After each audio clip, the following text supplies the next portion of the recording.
Same problem solve చేయడానికి 2 methods ఉన్నాయి, కానీ ప్రోగ్రామ్ మెథడ్ ఎంచుకున్నాను. ఎందుకు? Time complexity. ఎగ్జాక్ట్లీ ఒక ఆల్గరిథం ఎంత స్పీడ్ గా వర్క్ అవుతుందో చెప్పేదే మనం టైం కాంప్లెక్సిటీ అంటాం. ఇమాజిన్ మీరు ఒక బుక్ వెతకాలి. బుక్ ఒక చంద్రవందరంగా ఒక రూమ్ ఉంది, రూమ్ లో పుస్తకాలన్నీ పడిపోయి ఉన్నాయి.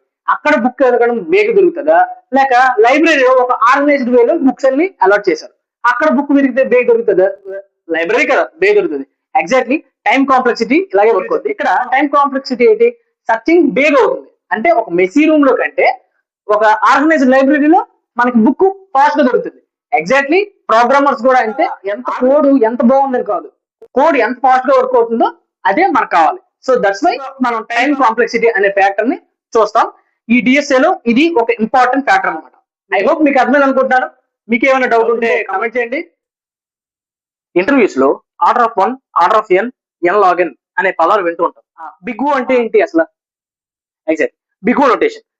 డిఎస్ఏ లో బిగ్ ఓ నొటేషన్ అనేది చాలా ఇంపార్టెంట్ కాన్సెప్ట్ అనమాట. ఈ బిగ్ ఓ నొటేషన్ ఏంటంటే మనం ఆల్గరిథం యొక్క ఎఫిషియన్సీని చెప్తుంది. సింపుల్ గా చెప్పాలంటే ఆల్గరిథం అనేది ఎంత ఎఫిషియెంట్ గా ఉంది, ఎంత ఫాస్ట్ గా రన్ అవుతుందో ఈ బిగ్ ఓ నొటేషన్ అనేది డిసైడ్ చేస్తుంది. ఇప్పుడు మీకు కాంటాక్ట్ లిస్ట్ ఉంది. కాంటాక్ట్ లిస్ట్ లో మీకు ఇప్పుడు ఒక నెంబర్ తీయాలనుకోండి, డైరెక్ట్ ఫర్ సపోజ్ అమ్మ నెంబర్ ఫోన్ చేయాలనుకోండి, ఫేవరెట్స్ అనే ఒక ఆప్షన్ ఉంటుంది. ఫేవరెట్స్ లో పెడితే డైరెక్ట్ గా యాక్సెస్ చేస్తాం. దాన్ని ఆర్డర్ ఆఫ్ 1 అంటాం, O of 1. Next contacts 1 by 1 వెతకాలనుకోండి, ఆర్డర్ ఆఫ్ ఎన్ అంటే 1 by 1 వెతుకుతుంది, కొంచెం స్లోగా ఉంటుంది. ఇంకోటి ఆర్డర్ ఆఫ్ లాగ్ ఎన్ అంటే సగం చేసి వెతుకుతుంది. ఎగ్జాక్ట్లీ బైనరీ సెర్చ్ అనమాట. అంటే సగం ఫస్ట్ మిడ్ పార్ట్ వచ్చి తర్వాత సగం డేటాని రిమూవ్ చేసి మిగతా డేటాలో మనం పర్ఫామ్ చేస్తాం.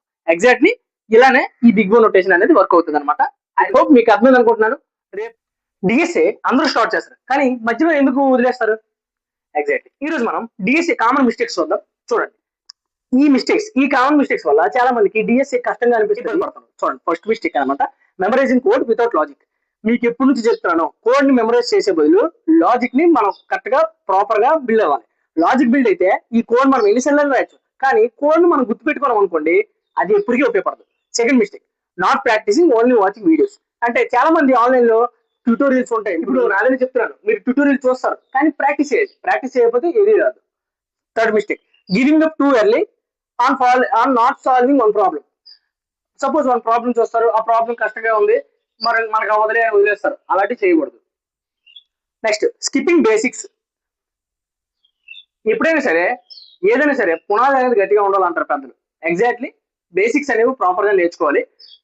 ఫస్ట్ అందరూ గాబరైపోయి డైరెక్ట్ గా హార్డ్ ప్రాబ్లమ్స్కి వెళ్ళిపోతారు. అలా చేయొద్దు. ఫస్ట్ ఈజీ ప్రాబ్లమ్స్ సాల్వ్ చేయండి. ఈజీ వచ్చిన తర్వాత గ్రాడ్యువల్ గా మీరు ఆ డిఫికల్టీ లెవెల్ ని ఇంక్రీజ్ చేస్తూ మీ అండర్స్టాండింగ్ లెవెల్ ని ఇంప్రూవ్ చేసుకోవాలి. అలా ఇంప్రూవ్ చేసుకుంటేనే ఈ ప్రోగ్రామింగ్ లో మనం సక్సెస్ అవ్వగలం. ఐ హోప్ మీకు అర్థమైంది అనుకుంటున్నాను. ఇవి కామన్ మిస్టేక్స్. ఈ మిస్టేక్స్ వల్ల చాలా మంది డిఎస్ఏ నేర్చుకోలేకపోతున్నారు ప్రాపర్ గా.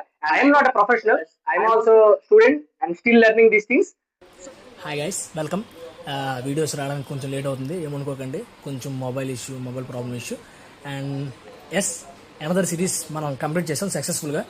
ఇప్పుడే వీడియో రికార్డ్ చేశాను, అది అన్ఫార్చునేట్లీ డిలీట్ చేశాను. సో ఇంకోసారి రికార్డ్ చేస్తున్నాను. ఐ హోప్ నాతో పాటు నేర్చుకున్న వాళ్ళందరూ చాలా థ్యాంక్ యూ. ఈ సిరీస్కి సపోర్ట్ చేసినందుకు అండ్ చాలా థ్యాంక్ యూ.